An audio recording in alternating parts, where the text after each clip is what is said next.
Hello, welcome to a new topic. This one's called energy and work. Probably should also throw in power there. And this is our first video, and that is, what is energy? What is energy? Well, the most simple definition of energy is that energy is the capacity to do work. So we're going to define what energy is first off, and then I think in the next video we'll define what we mean in physics by work. Now, the unit of energy is the joule with a capital J.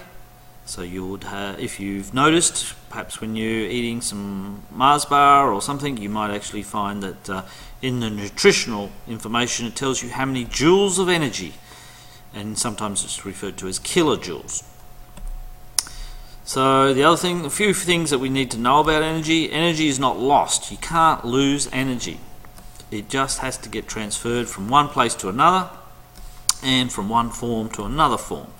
And this is referred to as the law of conservation of energy. We've had a couple of laws. This is another law. And in physics, a law means it has to happen. So you can't lose energy in a situation. If you look at the energy in any scenario, it's just changing its form. And so we also, physicists believe or understand that the universe has a finite amount of energy, and that energy is just being rearranged into stars and galaxies and Mars bars and the heater that you have at home and the air conditioner in your fridge. All these forms of energy are just rearranging the energy available in the universe. Now, the unit of energy is named after James Joule. He was around in 1818 and 1889, passed away. What did he look like? There he is, James Prescott Joule. And so you have a lot to thank him for, because he did a lot of work on energy and energy in substances. So what do we mean by energy transfers? So energy can be converted into useful work. For example, the electrical energy in a car battery is used to start the engine, so it can do mechanical work. Work can be converted into stored energy, so something like a solar panel can do work and store energy. You could, when your car's driving, your engine is being used to recharge the car battery through the alternator.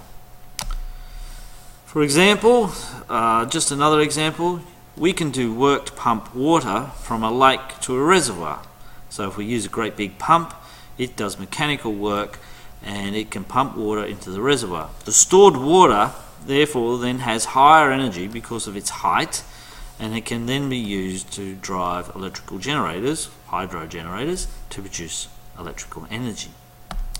So we're doing work to store energy.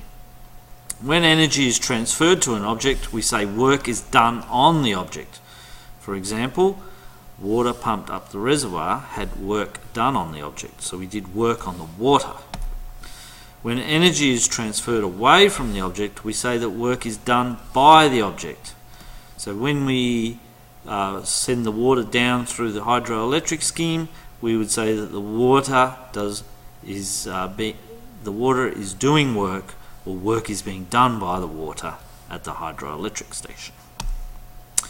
Now, what about some of the losses? Well, I just said that energy can't be lost, but when we say energy losses in transfer, it means losing energy to forms of energy that aren't that which we want it to be in. And so another way of saying it is that energy transfers are never 100% efficient. Some of the energy is transferred into places or forms that we don't want it to go into. For instance, when you use a torch, the torch uses a battery to make current to go through an electric light bulb. Usually the light bulb is a little filament that heats up because of resistance, and that heat that is being produced in the glass and the air from the light globe is a loss, because we actually want the energy to go to make light, but a lot of the energy is actually being lost into heat, and therefore we would say that that's an energy loss because it's not doing what we want it to do. But really, it's not lost. Energy is never lost.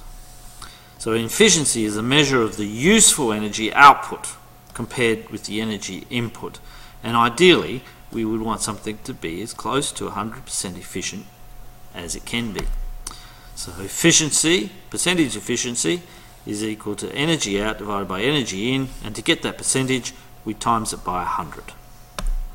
So let's have a look at some examples of energy transfers and losses between a petrol energy, an electric light, fluorescent light, solar cell, battery, and electric motor. Useful energy transfer, so the energy is converted into useful work. So chemical energy is becoming mechanical energy. In a light, electrical energy is becoming light.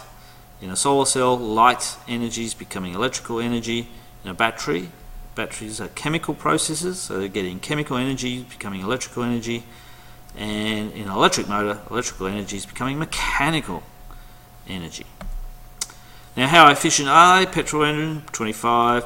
Now, when they say electric light, these are talking about the old filament globes. Nowadays, they've been banned, but we still have them. I have quite a few in my house, but they're getting replaced now with the fluorescent light bulbs, and you can see why. The old filament globe is only 5% efficient, whereas a fluorescent light is 20% efficient. Now, if you measure that over the life of the bulb and how often you're using it, just replacing all your filament light globes with the new fluorescent light globes, you're getting a significant energy saving because they're just more efficient. Where does the non-useful energy go? Well, for a petrol engine, heat and sound. The engine warms up and you can hear it. Also friction, which is a form of heat. Electrical light, heat. Fluorescent light, non-visible radiation. So what we mean by that is ultraviolet light and infrared. Solar cell, heat. Heat is a common loss in most of our conversions. So you have this question in your booklet now. I want you to work out how efficient a light globe is and work out where the other energy goes. Now, what are some of the forms of energy? Whilst we're talking about energy, we can classify it into a number of different types.